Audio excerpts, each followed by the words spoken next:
My stepmother did not need a knife to cut me out of the family. She used picture frames, dinner seating charts, charity speeches, and the soft, expensive voice of a woman who knew exactly how to destroy a child without ever raising her hand. In every photograph hanging along the curved staircase of the Donovan house in Norfolk, Virginia, there was my father with his polished smile, Marlene with her pearls and perfect posture, and Brent standing between them like a prince being presented to the kingdom. Sometimes I was there too, but always near the edge, half-shadowed, one shoulder cropped by the frame, my face turned slightly away as if even the camera understood I was not supposed to belong. By the time I was 12, I had learned that in my father's house, love was not given, it was staged, it was rehearsed. It was served on silver trays beside crab cakes and white wine, while strangers complimented Marlene on her beautiful family, and she tightened her fingers around my shoulder just hard enough to warn me not to speak. My real mother had died when I was 7, leaving behind a box of photographs, a faint lavender smell in her old scarves, and a silence my father filled too quickly with another woman's rules. Marlene arrived with monogrammed luggage, a wedding ring bright enough to blind, and a son named Brent who was 2 years older than me and already understood that weakness could be profitable if you sold it to the right adult. He was handsome in the clean, useless way of boys who had never been told no. He had soft hands, expensive shoes, and the gift of making failure sound like someone else's fault. When he forgot assignments, Marlene said he was overwhelmed by leadership potential. When he wrecked my father's Lexus at 17, she said boys with ambition sometimes move too fast for ordinary roads. When I took apart the broken kitchen radio and put it back together before dinner, she looked at the grease under my fingernails as if I had dragged sewage across her marble floor. "Claire," she said, smiling because 2 neighbors were watching from the breakfast room, "some girls learn grace. Others apparently learn how to smell like a dock mechanic." Everyone laughed softly, the polite kind of laugh that gives cruelty permission to wear perfume. I stared down at my hands and said nothing. Silence became my first uniform long before the Navy ever issued me one. My father, Harold Donovan, had built his reputation selling waterfront property to men who wanted to believe money could buy heritage. He liked clean lines, clean lawns, clean stories. A daughter who preferred engine oil, weather maps, and old signal manuals did not fit the story he wanted to tell at the yacht club. Brent did. Brent could shake hands, lie smoothly, and wear a blazer like a family investment. I could hear a loose wire humming inside a wall before anyone else noticed the lights flicker.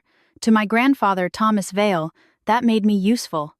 To Marlene, it made me embarrassing. Grandpa Vale lived in a weather-beaten cottage near the water, close enough to the naval base that some mornings the sound of distant horns rolled across the bay, like something ancient calling through fog. He had been a Navy mechanic, never famous, never decorated in a way Marlene would respect. But he carried himself with the quiet authority of a man who had fixed things other people depended on and never needed applause for it. His hands were scarred, his knuckles swollen, his voice rough from decades of salt air and black coffee. When the Donovan house became too bright, too polished, too full of Marlene's judgment, I found excuses to visit him. He taught me how to strip copper wire, how to clean corrosion from a battery terminal, how to listen to static until it stopped sounding like noise and started sounding like information. Most people only respect a signal when it comes in loud. He told me one rainy afternoon while we sat at his workbench with an old maritime radio between us. But the weak ones matter too. Sometimes the weak signal is the one telling you where the ship is going down. I did not know then that he was talking about more than radios. I only knew that when I sat beside him, I did not feel like a mistake. At home, Marlene called my visits harbor rat behavior. She said it at dinner one night while Brent carved into a steak he had not earned, and my father read emails on his phone. "Your grandfather fills your head with blue-collar nonsense," she said, lifting her wine glass. "You are a Donovan. Try behaving like one." Brent smirked without looking up. "Maybe she can fix boat toilets for a living." My father made a sound that might have been a laugh if he had not hidden it behind his napkin. I looked at him first, not Marlene, not Brent. Children do that. They look for the parent who should know better. They search the familiar face for rescue, for shame, for one small crack in the wall. My father simply reached for the salt. That was the night I understood betrayal did not always arrive shouting. Sometimes it sat at the head of the table, adjusted its cufflinks, and decided peace was easier than protecting its own child. Marlene's favorite weapon was comparison. She never had to call me worthless directly when she could praise Brent loudly enough to make the shape of my failure obvious. At the annual summer fundraiser she hosted for wounded veterans, she dressed him in navy blue and placed him beside the podium, telling donors that Brent had the Donovan instinct for service and leadership. Brent had never served anyone but himself. He had spent that morning sleeping off a party while I helped Grandpa Vale replace a pump in his cottage because his knees were too stiff to climb under the sink. I arrived late to the fundraiser with my hair damp from the humidity and a small cut across my thumb. Marlene caught me near the patio doors before the guests saw me. Her smile stayed fixed. Her eyes went flat. "Go upstairs and change into something that does not make you look feral." I looked down at my plain dress. "It is clean." Clean is not the same as presentable. Brent walked past us carrying a champagne flute he was too young to drink from and whispered, "Doc girl." I wanted to throw the glass into the swimming pool. Instead, I went upstairs, washed the dried blood from my thumb, and stood in front of the bathroom mirror until my face became still again. Absolute stillness was not born in me. It was trained into me one humiliation at a time. Later that evening, Marlene gathered everyone in the grand room under the chandelier and gave a speech about family legacy. I stood near the back wall beside a table of untouched desserts, close enough to hear every word, far enough to be mistaken for staff. She spoke of sacrifice as if she had invented it. She spoke of patriotism as if writing checks beside photographers counted as courage. Then she placed one manicured hand on Brent's shoulder and said, "This family is blessed to have one child who understands what it means to carry a name with dignity." One child. The phrase moved through the room like a blade sliding cleanly between ribs. People clapped. Brent lowered his head in a performance of humility so false I almost admired the discipline of it. My father stood beside Marlene, smiling with the mild expression of a man watching bad weather from inside a warm house. I waited for him to correct her. I waited for him to say, "I have a daughter too." He did not. He lifted his glass. The applause continued. Something inside me did not break that night. Breaking would have made noise. What happened was quieter. Something detached. Some final little wire that had still been carrying hope burned through and went dark. I slipped out before dessert and walked 3 miles to Grandpa Vale's cottage in shoes that rubbed my heels raw. He opened the door before I knocked twice, looked at my face, and did not ask what happened. That was one of his gifts. He knew when questions were just another burden. He put a mug of coffee, I was too young to drink in front of me anyway, and sat across the workbench while rain tapped against the windows. After a long silence, he reached into the top drawer and pulled out a small brass compass, scratched around the edges, its glass face cloudy with age. "Carried this on my first deployment," he said. "It is not fancy. It will not impress people who need shiny things, but it points true." He placed it in my palm and closed my fingers around it. The metal was cold and heavier than it looked. When everyone in that house tries to make you lose direction, trust your own needle. I wanted to cry, but crying felt like handing Marlene evidence, so I swallowed it until my throat hurt. Grandpa saw that too. His eyes softened, but his voice stayed firm. "Claire, there will come a day when they realize the thing they kept pushing out of the frame was the only thing in the picture worth keeping." I did not believe him. Not then. At 16, all I knew was that my family had mastered the art of making me invisible, and I had mastered the art of surviving without asking to be seen. Before I left that night, Grandpa gave me an old Navy recruitment flyer, folded twice and tucked inside a signal manual. "No pressure," he said. "Just information." But his hand lingered on the cover of the manual, and I understood that he was giving me more than paper. He was showing me an exit route. I hid the flyer in the bottom drawer of my desk beneath school notebooks Brent would never bother to open. For 3 nights, I took it out after midnight and read it under a flashlight while the rest of the house slept. The faces on the flyer looked impossibly calm, standing on steel decks beneath a sky wider than anything I had ever imagined. They seemed to belong to a world where discipline mattered more than charm, where usefulness mattered more than beauty, where a girl who could hear a weak signal through static might not be treated like a defect. On the 4th night, I noticed something written in Grandpa's blocky handwriting along the bottom edge of the flyer, so small I had missed it the first dozen times. It was a name, a phone number, and 4 words that made my pulse slow instead of race. Ask for Chief Mallory. The first time I called Chief Mallory, I used the payphone behind a gas station 3 blocks from school, because even then I understood that dreams spoken inside the Donovan house had a way of being dragged into the dining room and executed for entertainment. My hands were so cold around the receiver that the plastic creaked against my fingers, but my voice did not shake when a woman answered with a clipped, no-nonsense tone that made me stand straighter before I even knew her rank. I told her my name was Claire Donovan, that Thomas Vale had given me her number, and there was a brief silence on the line. Not suspicious, not warm, simply assessing. Then she said, "If Tom Vale gave you this number, you already know how to listen. The question is whether you can follow through." I looked across the parking lot at the gray morning light crawling over Norfolk, at the gulls picking through trash near the curb, at my own reflection in the scratched metal panel of the phone booth, and for the first time in my life, an adult asked me a question that assumed I might be capable of answering it. I said yes. That single word did not sound dramatic. It did not split the sky or shake the pavement. It simply left my mouth and became a coordinate. After that, my life divided itself into two operations: the life my family believed they controlled, and the quiet route I was building under their feet. During the day, I went to school, came home, set the table, listened to Marlene polish Brent's mediocrity into family mythology, and kept my face empty. At night, I studied enlistment requirements, physical standards, naval ratings, security clearances, and every line of paperwork Chief Mallory slid across the desk during the meetings I attended by claiming I was helping Grandpa Vale with errands. He covered for me without flinching.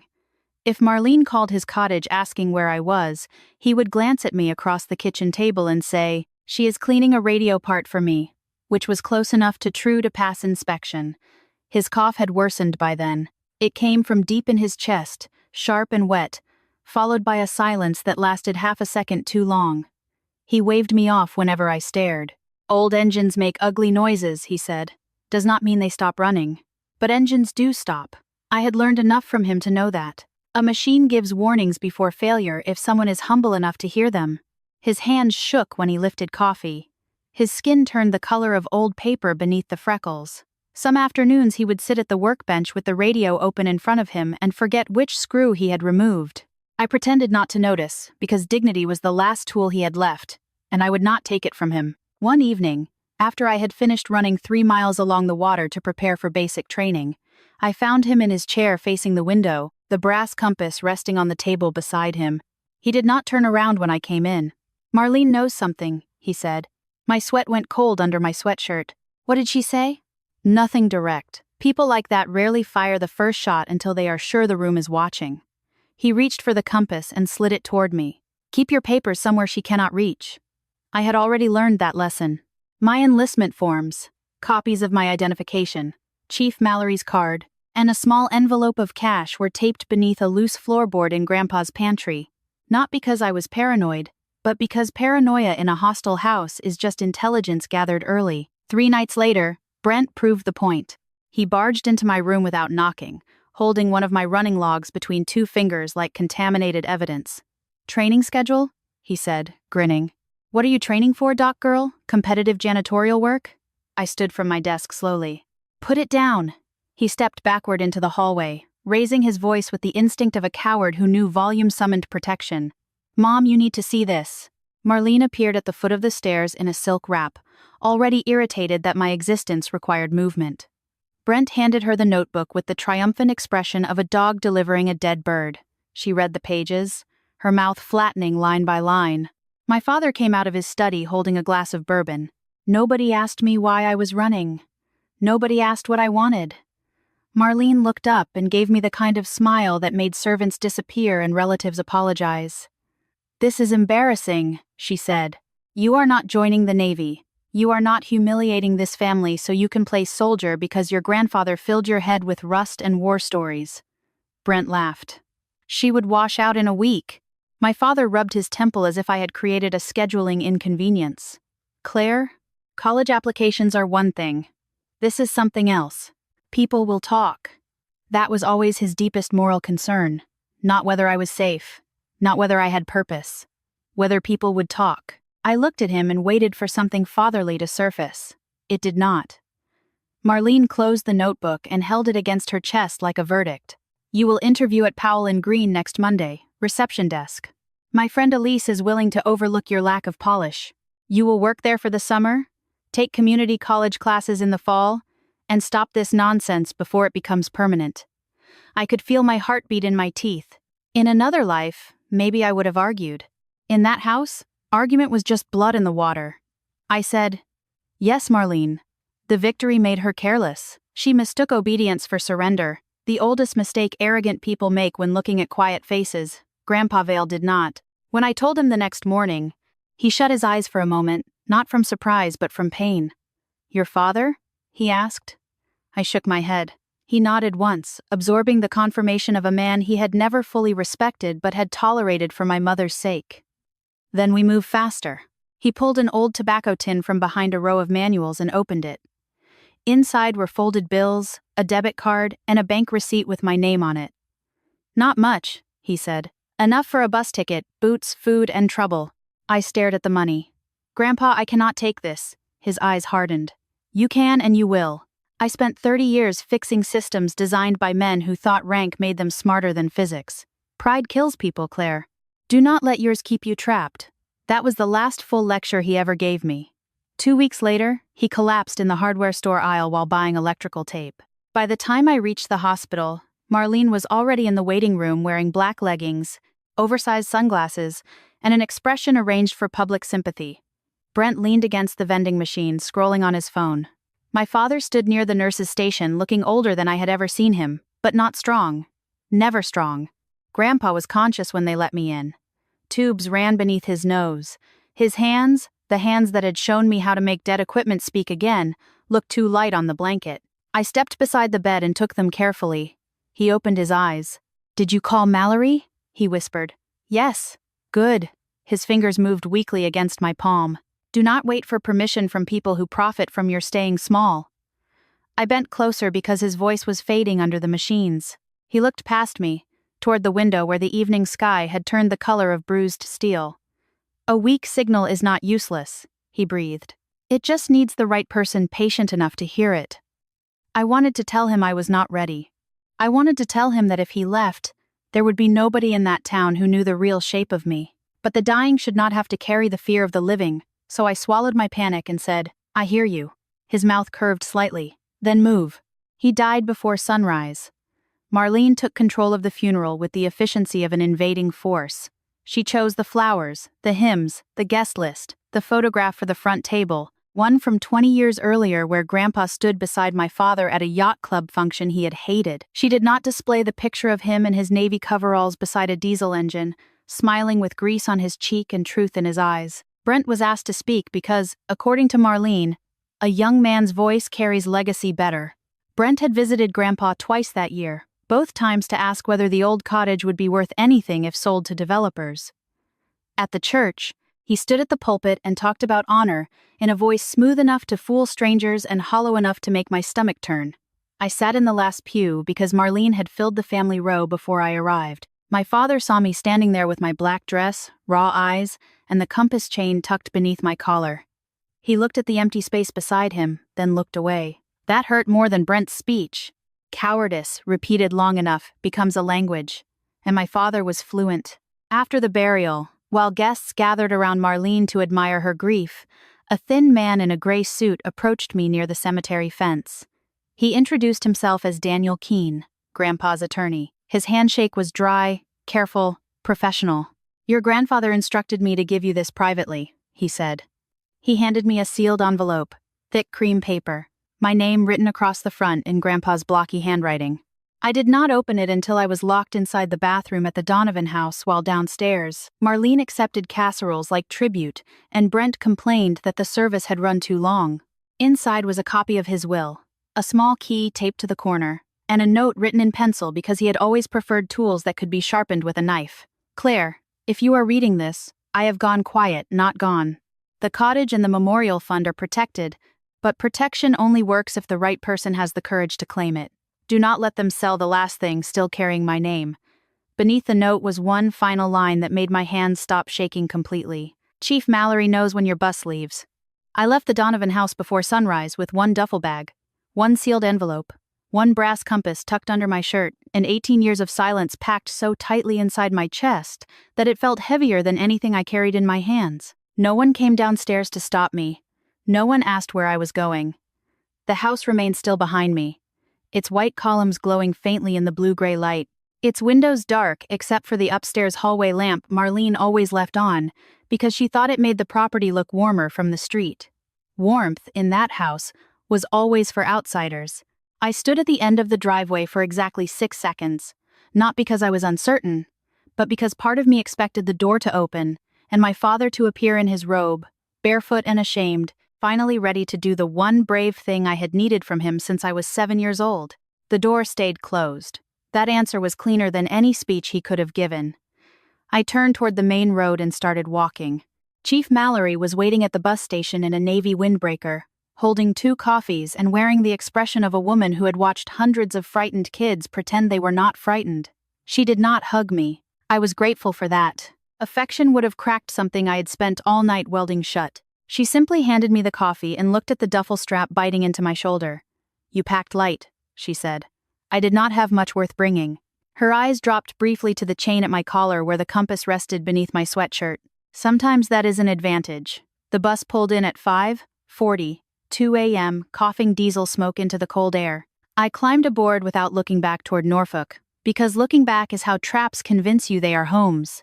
I sat by the window, placed Grandpa Vale's envelope in my lap, and watched the city slide away in pieces. Gas stations, wet pavement, shipyard cranes, sleeping neighborhoods full of houses where daughters might have been kissed goodbye. My phone buzzed once before we reached the interstate. A message from Marlene appeared on the screen. "If this is another performance for attention, do not expect your father to clean up the mess when you fail." I stared at the words until the screen went black. Then I turned the phone off. It was the first order I ever gave myself that I obeyed completely. Navy training did not break me. That surprised some people. It did not surprise me. The instructors screamed with professional efficiency, but there was fairness inside the noise. If your rack was wrong, they told you why. If your boots were dirty, you cleaned them. If you failed a run, you trained until your lungs burned and ran again. The rules did not shift because someone had too much wine at dinner, or because a golden son needed to feel superior. In Marlene's house, punishment arrived dressed as etiquette. In boot camp, punishment came with a stopwatch and a standard. I preferred the stopwatch. My first week, a recruit from Ohio cried in the shower after an instructor dumped the contents of her locker on the floor for the 3rd time. Another girl from Texas threw up after morning conditioning and tried to hide it with her towel. I felt sympathy for them, but not fear. A woman shouting 2 inches from my face that my blanket fold looked like garbage could not compete with. Marlene saying one child carried the family name with dignity while my father raised his glass. That kind of wound had no volume, which made it harder to locate and harder to treat. Here, at least, the enemy had a shape. My body changed first. Softness burned away under running, push-ups, sleep deprivation, and the blunt mathematics of effort. My shoulders squared. My hands grew rougher. My feet blistered, bled, hardened, and kept moving. Then my mind changed. I learned to process orders while exhausted, to memorize procedures while hungry, to make my face blank under pressure, to move as part of a unit without losing the private coordinates that kept me alive. Stillness, once a survival technique in my father's dining room, became discipline. Silence, once forced on me by humiliation, became control. The Navy did not give me a new personality. It took the things my family had mocked and sharpened them into tools. I was not the loudest recruit or the fastest or the one instructors noticed first, but I heard details. I caught patterns in briefings. I remembered small corrections. I noticed when a teammate's breathing changed before she fell behind. I noticed when a radio check carried a faint distortion other recruits dismissed as static. During one field exercise in heavy rain, that habit nearly saved my place. We were 12 miles into a march that had turned the road into a black ribbon of mud, and every step felt like lifting my legs through wet cement. My pack dug into my spine. Rain ran from my hair into my eyes. Somewhere around mile 9, my right knee buckled. I hit the ground hard enough to taste iron. The recruit behind me cursed and stepped around because stopping meant punishment for everyone. For one clean second, lying there with mud on my cheek and the pack pinning me down, I heard Marlene's voice as clearly as if she were standing over me in silk and pearls. "You will crawl back in 6 months." Then a hand locked around the back of my webbing and yanked me upright with brutal force. "Not today, Donovan." The voice belonged to Joe Ramirez, a recruit from Arizona with a boxer's jaw, a mechanic's hands, and eyes that looked permanently unimpressed by suffering. She shoved my arm over her shoulder and started moving before I had fully regained my balance. "You fall after the finish line, not before." I tried to pull away. "You will get smoked for helping me." "Then we get smoked standing." She dragged me through the next 3 miles with a fury that felt personal, though she barely knew me. When I stumbled, she cursed me forward. When my pack shifted, she slammed it straight with one hand. When I whispered that I could not feel my feet, she said, "Good. Then they cannot file complaints." We crossed the finish line together, leaving blood diluted by rain on the concrete. I expected ridicule. Instead, Ramirez punched my shoulder and said, "You owe me your dessert ration." That night, lying awake in the barracks with my knee throbbing and my palms raw, I understood something that rearranged the architecture of my life. Brent had shared my blood and would have stepped over me to protect his shoes. Joe Ramirez had known me for less than a month and had carried half my weight through mud because the team finished together or not at all. Blood made people related. Loyalty made them family. I never confused the two again. After graduation, I stood in formation beneath a hard white sky while families cheered from the bleachers. Recruits around me searched the crowd and found mothers waving flags, fathers wiping eyes, little brothers holding signs. I saw no one from the Donovan house. I had not expected them, but expectation does not always protect you from impact. For a moment, the empty space where my father might have stood pressed against my ribs. Then Chief Mallory appeared near the aisle, clapping once, firm and sharp, as if applause should be efficient. Beside her stood Joe Ramirez's mother, crying loudly enough for 3 families. Chief Mallory caught my eye and gave me a nod that said more than Marlene had ever managed with a room full of speeches. I straightened, and the compass beneath my uniform touched my skin like a quiet hand. The next years did not pass gently, but they passed with purpose. I trained, qualified, studied, deployed, and learned that the ocean did not care about family names. It cared about preparation, maintenance, weather, judgment, and the willingness to do unglamorous work before disaster became visible. I gravitated toward communications and signals the way some people find religion. Static did not insult you, frequencies did not flatter useless sons, patterns either held or they did not. I became good at listening between things, at noticing the almost mistake, the pulse buried under noise, the fragment that did not belong. During an advanced training simulation 3 years into my service, our team was given a corrupted maritime signal set and told to identify the false traffic before a mock convoy entered a hostile zone. The obvious data pointed west. Everyone argued west. I kept staring at a thin irregularity, repeating every 47 seconds on a channel nobody wanted to waste time with. It was weak, ugly, almost nothing. But weak signals had raised me. I requested permission to isolate it. The room groaned. The instructor, a commander with tired eyes, gave me 90 seconds. I used 82. The irregularity was not noise. It was a masked relay. The convoy's real threat was east. The room went silent when the simulation confirmed it. The commander looked at me for a long moment, then said, "Donovan, you are not loud, but you hear what other people discard." That sentence entered me more deeply than praise should have. It did not heal everything. Nothing does. But it found the exact place Grandpa Vale had been speaking to for years. From that point forward, doors opened quietly. Additional training, restricted briefings, evaluations that never used dramatic language but asked questions with sharper edges. Could I remain calm under incomplete information? Could I protect sensitive material from family pressure? Could I live with work I could not explain to people who demanded proof? I thought of Marlene's polished cruelty, Brent's smirk, my father's silence, and almost laughed. They had trained me for secrecy better than any program could have. Near the end of my 6th year, a plain envelope appeared on my desk after a midnight watch rotation. Inside was a single-page notice directing me to report to a secure office at 07000 hours for a screening process. I was not authorized to discuss with anyone. No title. No explanation. Just my name, a time, and a warning that participation would permanently alter the accessibility of my service record. I read it twice, then reached under my collar and closed my fingers around Grandpa's compass. For years, my family had tried to make me disappear because I embarrassed them. Now the Navy was offering me a chance to disappear because I had become useful. The difference felt like oxygen. At 0655, I stood outside the secured door, boots polished, spine straight, face calm. When the lock clicked open, I stepped inside. The secured door did not open into a room that looked important. That was the first lesson naval intelligence taught me.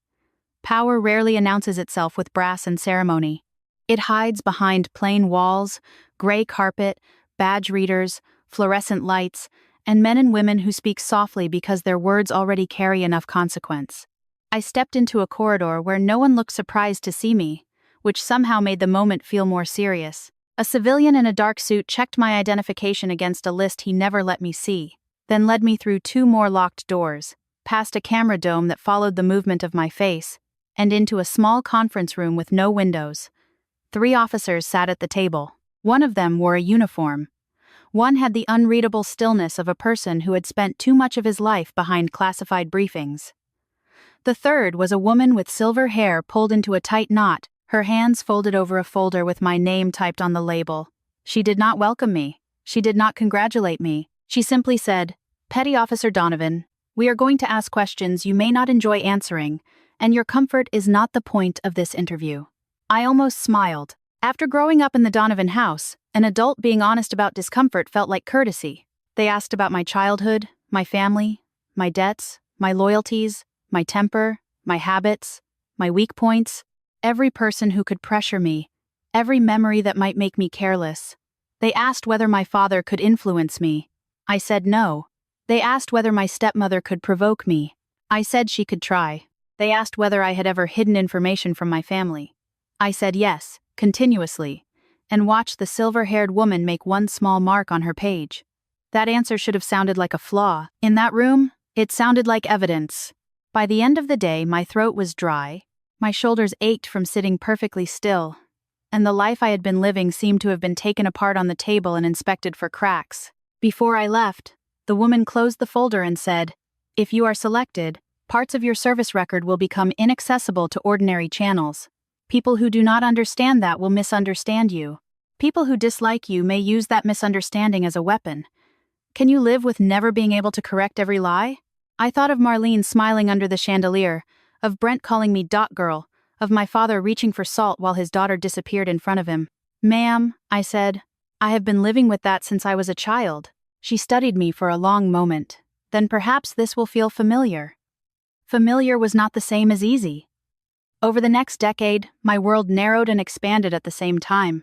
I entered rooms most people never knew existed, and learned to read oceans through signals, shipping routes through fragments, threats through patterns too faint for impatient minds. I passed through doors that required biometric scans, rotating codes, armed escorts, and a kind of emotional discipline that did not permit dramatic exits or careless pride. I learned that information moved like water seeking cracks. I learned that a single irregular transmission could mean a broken antenna, a careless operator, a smuggler testing distance, or something worse waiting beyond the horizon. I learned to sleep in short, efficient pieces and wake with my mind already arranging possibilities. Rank came slowly, then all at once. Promotions did not feel like triumphs so much as added weight. Ensign, Lieutenant junior grade, Lieutenant.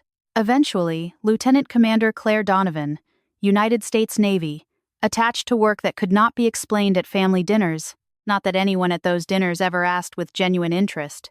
In Norfolk, the Donovan house continued performing respectability without me. Brent became a businessman the way children become astronauts in Halloween costumes, loudly, briefly, and without leaving the ground. First came a luxury charter company that failed because he spent more on launch parties than insurance. Then a marina software startup that never produced software. Then a consulting firm with no clients except my father's friends, who paid him small retainers out of politeness and stopped answering calls after 3 months. Each failure was rebranded by Marlene as market timing. Each bailout from my father was described as investment. Each unpaid debt disappeared beneath another family story in which Brent remained brilliant, misunderstood, and destined. When I came home on leave, I arrived with one suitcase, simple civilian clothes, and the reflexive caution of someone entering a hostile port under a neutral flag. Marlene always inspected me at the door before she hugged me, her hands touching my shoulders like she was checking fabric quality. "Still so severe," she would say. "The Navy has done nothing for your softness." Brent would appear later, usually smelling of expensive cologne and borrowed confidence. "So what do you actually do now, Claire?" File papers on a ship somewhere? My father would glance up from his chair, curious only in the lazy way people are curious about whether they do not plan to enter. I would say, communications work. It was true enough to survive. Communications? Marlene would repeat, smiling at whatever guest happened to be present. See?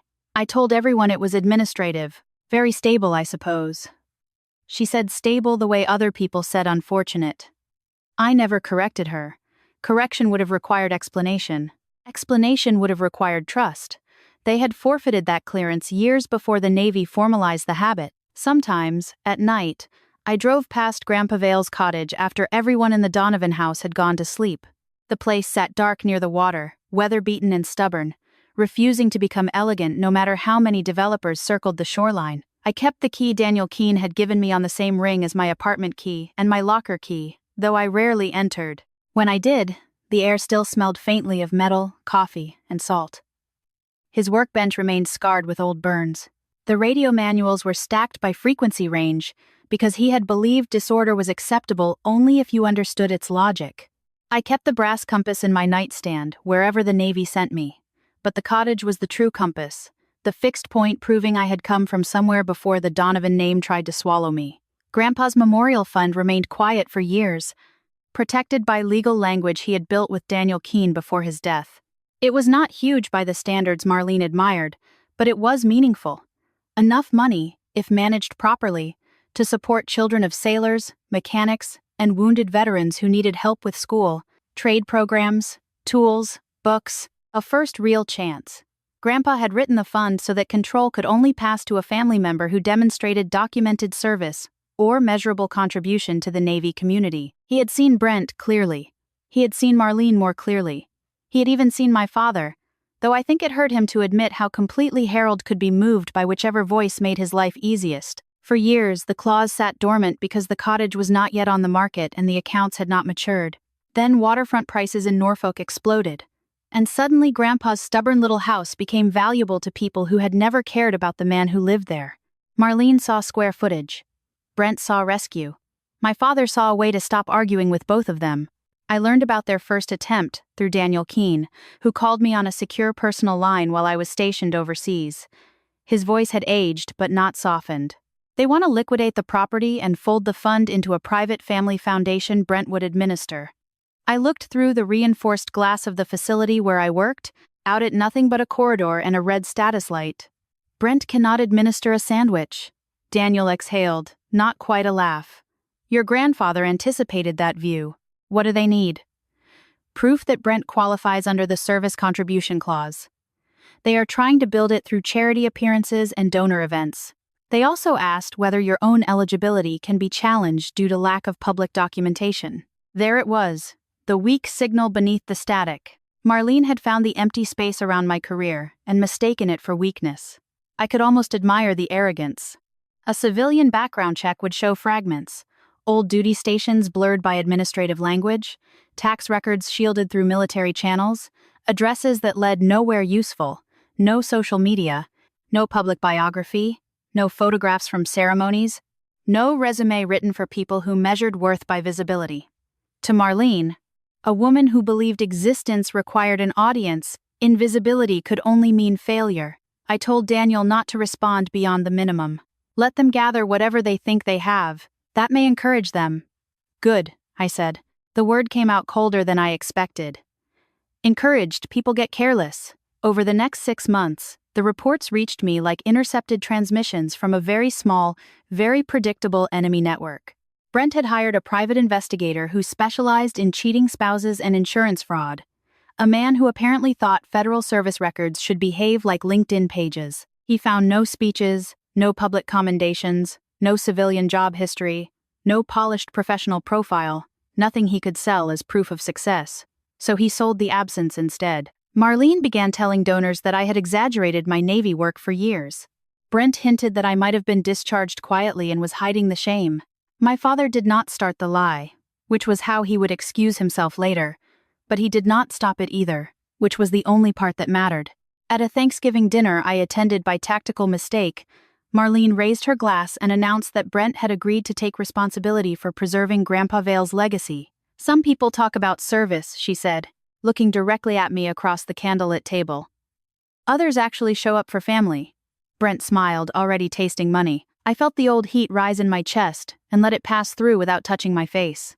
In intelligence work, provocation is a flare fired to reveal your position. I would not give them coordinates. I simply cut into my turkey and said, "That sounds ambitious." Brent leaned back. "Do not worry, Claire. We will make sure the fund is handled by people with visible accomplishments." Visible. That was when I knew the battlefield had chosen itself. 2 weeks later, Daniel forwarded me the formal notice. A public donor ceremony would be held at Annapolis to recognize the future administrator of the Thomas Vale Memorial Fund. My presence was requested. Beneath the polished language was Marlene's personal message, sent separately to my phone because she could never resist adding poison by hand. "If you appear, be prepared to answer questions in front of people who matter. We are done pretending your imaginary career deserves respect."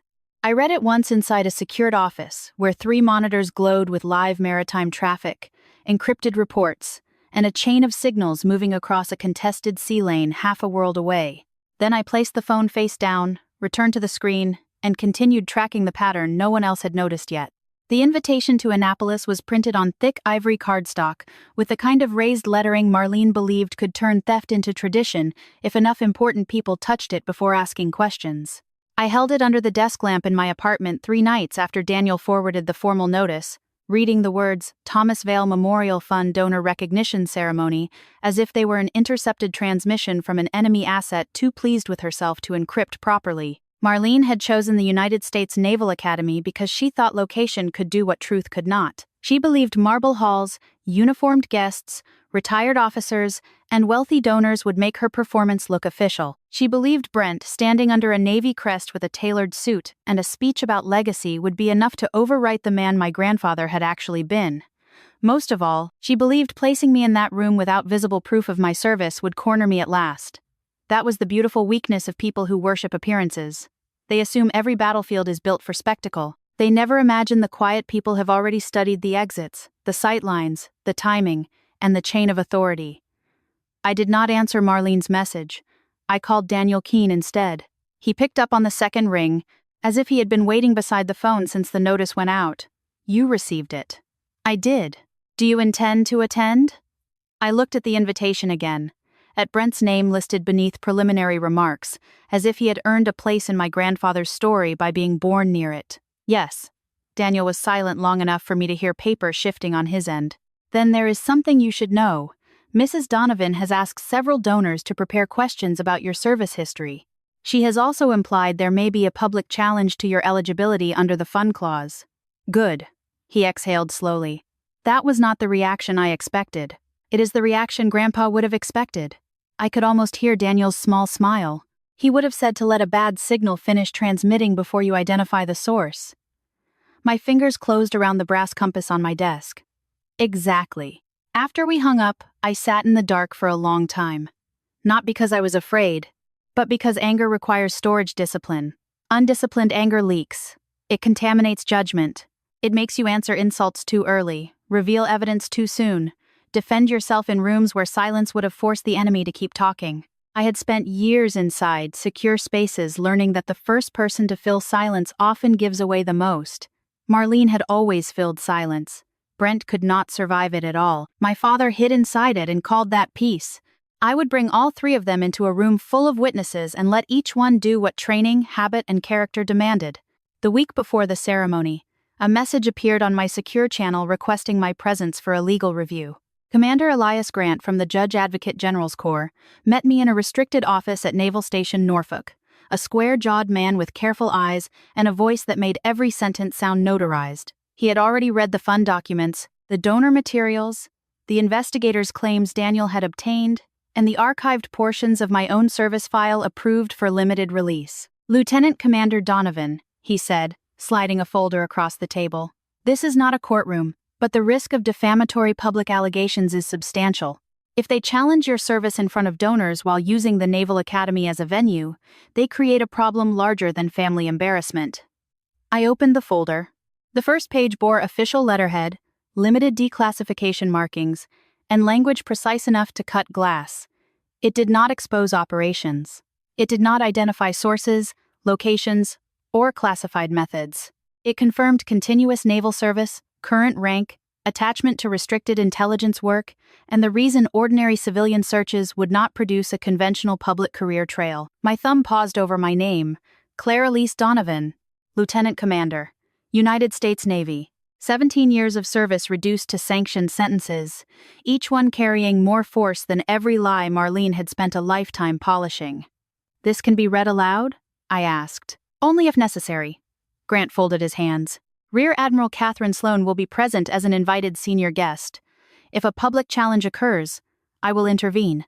If no challenge occurs, we keep the document sealed, and the evening remains unpleasant but ordinary." I looked up. "They will challenge it." He studied my face, perhaps looking for bitterness, perhaps for the reckless satisfaction civilians mistake for justice. He found neither. "You sound certain. They did not build a stage to stay quiet." Grant nodded once, accepting the assessment. "Then I suggest you let them make the record clear." That sentence followed me all the way to Annapolis. On the day of the ceremony, I chose a dark blue dress without insignia, no medals, no uniform, nothing Marlene could accuse me of using as theater. My hair was pinned back. My shoes were simple. The compass hung under the fabric against my chest, hidden but present, its weight resting exactly where a hand might steady a heartbeat. I drove alone, crossing into Maryland beneath a sky the color of dull steel, passing water, bridges, and signs for places where young midshipmen learned to belong to something larger than the families that had sent them there. Annapolis was beautiful in the disciplined way. Old institutions are beautiful. Brick, stone, flags moving in controlled wind, pathways worn smooth by generations of polished shoes and private fear. When I stepped into the reception hall, Marlene saw me before anyone else did. She was standing near a donor table in a cream suit, pearls at her throat, grief arranged into elegance, though Grandpa had been dead for years. Her smile appeared instantly. "Claire," she said, opening her arms just wide enough to be witnessed. I let her touch my shoulders. Her perfume was the same heavy floral cloud that had filled the Donovan house when I was a child. "I was not sure you would have the courage to come." "You invited me. Courtesy is not always an invitation." Brent appeared behind her wearing a navy tie, and the expression of a man already spending money he had not received. He looked me over once, from my plain dress to my empty hands, and smiled. "No uniform?" "No." "That is probably wise." My father stood a few feet away, older now, softer around the jaw, still carrying that familiar air of wanting conflict to happen somewhere outside his responsibility. For one brief second, his eyes met mine, and something like worry moved through them. Not protection. Worry for the evening. Worry for appearances. Worry that the daughter he had never defended might complicate the event designed to erase her. "Claire," he said quietly. "Dad." That was all the relationship could hold. The hall filled steadily with donors, veterans, academy staff, retired officers, spouses in formal dresses, young midshipmen moving along the walls with perfect posture and uncertain eyes. I spotted Commander Grant near the side aisle in a charcoal suit, speaking with a woman in dress blues whose presence changed the gravity around her. Rear Admiral Catherine Sloan did not need introduction. Command lived in the angle of her shoulders and the calm economy of her movements. She glanced toward me once, not warmly, not dramatically, simply acknowledging a known position on the board. I gave the smallest nod. Marlene noticed nothing. Brent noticed nothing. People who mistake themselves for the smartest person in the room rarely inventory the quiet guests. The program began with polite applause and a short welcome from the Academy liaison. Marlene gave the first speech, transforming Grandpa Vale from a stubborn Navy mechanic into a decorative family symbol she could safely display. She spoke of devotion, service, continuity, all the words she had never understood because she used them as furniture, not tools. My hands remained folded in my lap. I listened the way I had listened to corrupted signals in dark rooms, separating noise from intent. Then Brent walked to the podium. He adjusted the microphone, smiled at the donors, and placed one hand over his heart with such rehearsed sincerity that I heard Joe Ramirez's voice in my memory saying, "You can smell counterfeit courage from 3 decks away." Brent began softly, describing Grandpa as a man who taught the family the meaning of duty. He mentioned my father. He praised Marlene's stewardship. He described himself as humbled to carry forward the legacy. Then his eyes found me in the 3rd row, and the performance sharpened. "Of course," he said, voice thick with false regret. "Legacy also requires honesty. We cannot honor service by allowing vague claims, missing records, or convenient stories to stand in place of verifiable contribution. A small murmur moved through the room. Marlene lowered her eyes as if pained by his courage. My father's face went pale. Brent continued, gaining confidence from the silence. My grandfather believed in work people could see. He believed in showing up. And while some members of this family have spent years hiding behind supposed government secrecy, the truth is simple. Real service leaves a record. Real sacrifice does not disappear whenever someone asks for proof. He looked directly at me now. The room followed his gaze. I felt dozens of eyes settle onto my face. Curious, uncomfortable, some already judging because accusation often reaches the mind faster than evidence. My pulse stayed slow. The compass was cool against my skin. Brent smiled, mistaking my stillness for fear. Claire Donovan has used the Navy as a shield for too long. She has let this family, these donors, and my grandfather's memory believe she built a career of honor, when no public record supports that claim. Tonight, before this fund is entrusted to anyone, I believe we deserve transparency. Marlene gave one small, perfect sob. My father closed his eyes. Brent placed both hands on the podium, leaning toward the microphone for the line he had clearly practiced most, because as far as any honest person can see, my half-sister is not a distinguished officer. She is an administrative ghost who turned family pity into a uniform she never earned. The hall went silent in a way even Brent could feel. For the first time, uncertainty flickered across his face. He glanced at Marlene, but she was still playing grief for the front row. He mistook the silence for suspense and pushed forward anyway, because arrogance under pressure always chooses the deeper hole. Claire Donovan is a disgrace to any uniform she claims to represent. That was the moment Commander Elias Grant stood from the side aisle and slowly fastened the button of his suit jacket. He did not rush. He did not raise his voice. He simply stepped into the open space between the audience and the stage, holding a white envelope marked with the seal of the Department of the Navy, and said, "Mr. Donovan, stop speaking. Mr. Donovan, stop speaking." Commander Elias Grant did not shout, and that was why every person in the hall heard him. His voice cut through the silence, with the controlled force of a locked door closing behind someone who had just realized too late that the room was not his. Brent froze at the podium, one hand still gripping the edge, his mouth half open around the next sentence he would never get to deliver. Marlene's face tightened first with irritation, then with confusion, because men in suits were supposed to serve her performances, not interrupt them. My father looked at the white envelope in Commander Grant's hand and went very still. Some instincts survive cowardice. He had spent his life avoiding consequences, but even he recognized one when it walked into the aisle carrying an official seal. Grant turned toward Rear Admiral Catherine Sloan, who had risen from her seat with no hurry and no wasted motion. The entire atmosphere changed around her. The donors stopped whispering. The midshipmen along the walls straightened as if a current had passed through their spines. Even the Academy liaison stepped back without being told. Grant approached the front table and presented the envelope with both hands. "Admiral, pursuant to the legal review authorized this morning, limited verification documentation is available for public correction of a false service allegation made in this venue." Brent blinked rapidly. "What is this?" he asked, his voice thinner now, stripped of microphone confidence. Grant looked at him once. "The answer to the question you insisted on asking in public." Rear Admiral Sloan broke the seal. The sound was small, almost delicate, but it moved through the hall like a detonation heard underwater. She removed the document, scanned the first page, then the second. Her face did not change, which somehow made Brent look smaller by the second. Marlene stood abruptly. "This is highly inappropriate. This event is about my father-in-law's legacy." The Admiral lifted her eyes. "Mrs. Donovan, sit down. 3 words. No ornament, no apology." Marlene sat as if her knees had been cut. The Admiral turned toward the audience, the document held at chest height. "For the record of this event, and for the correction of defamatory statements just made in front of Academy personnel, veterans, donors, and members of the public, I will read only what has been cleared for release." The word defamatory landed on Brent's face like a slap he could not dodge. I kept my hands folded in my lap. My pulse remained slow. I had imagined this moment for years in different forms, sometimes in rage, sometimes in grief, Sometimes during long nights in rooms with no windows, while hostile traffic moved across screens in green lines. I had imagined Marlene exposed, Brent silenced. My father finally forced to look directly at the daughter he had allowed everyone else to erase. But reality was quieter than fantasy. It did not feel like revenge. It felt like a door opening after years of stale air. Admiral Sloan began reading.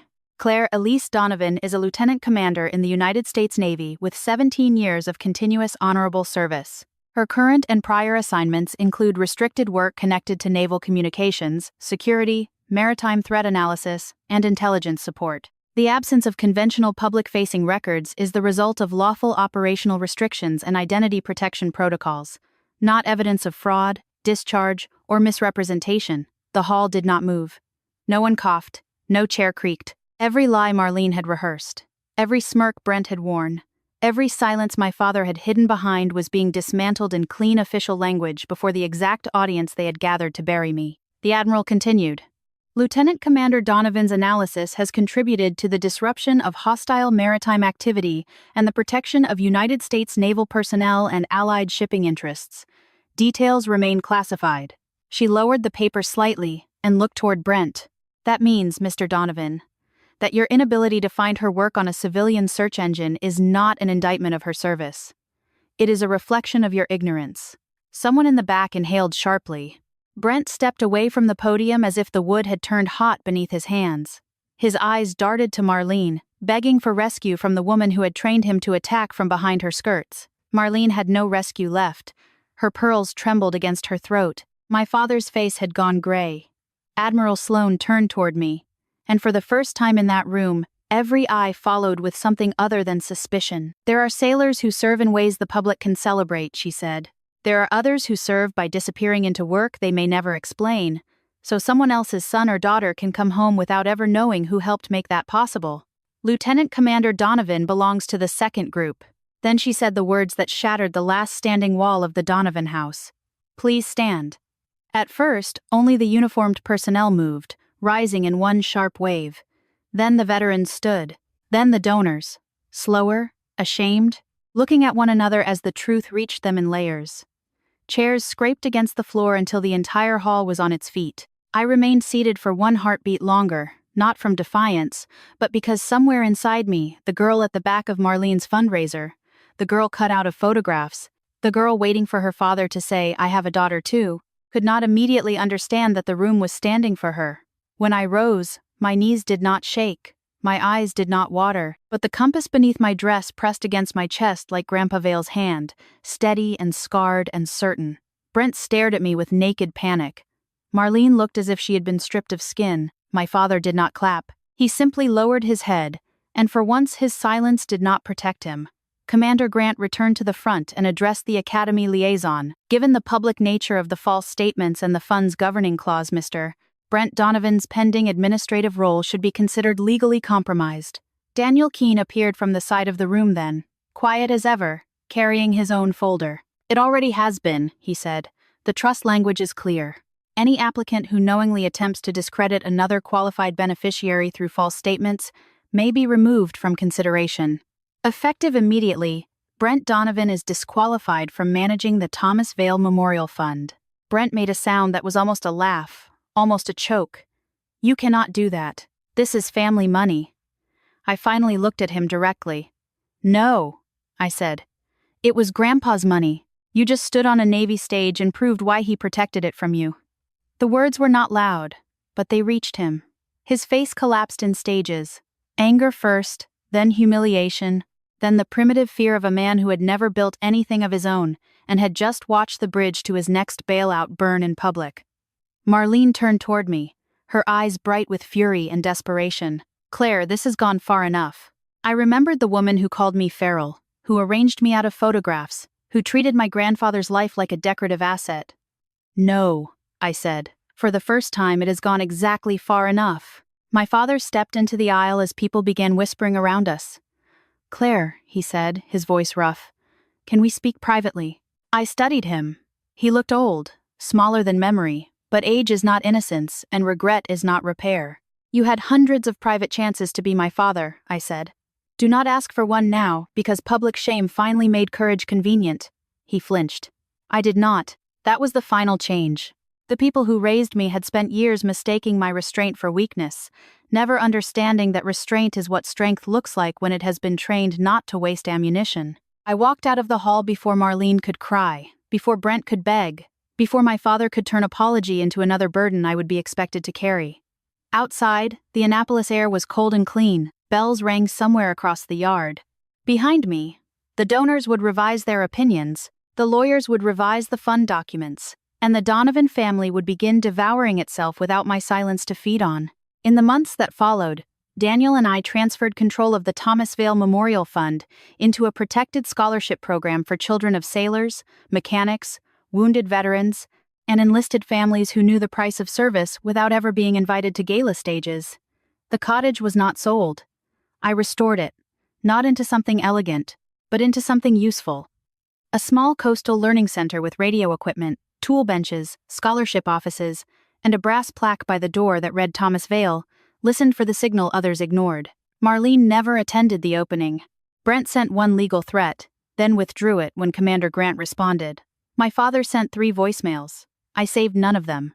On the day the first scholarship recipient walked into Grandpa's cottage, a 17-year-old girl with oil under her fingernails and a nervous smile, I handed her a basic radio kit and watched her eyes change when she realized the equipment was hers to use. That was when I finally understood peace was not the absence of enemies. Peace was a secured perimeter, a true signal, and the authority to decide who never crossed it again. My name is Lieutenant Commander Claire Donovan. I was never the empty space in the family photograph. I was the part they did not have the clearance to understand. And if this story of silent service, family betrayal, and public justice resonated with you, hit the like button, subscribe to the channel, and tell me in the comments, have you ever had to stay silent until the truth was strong enough to stand up for you?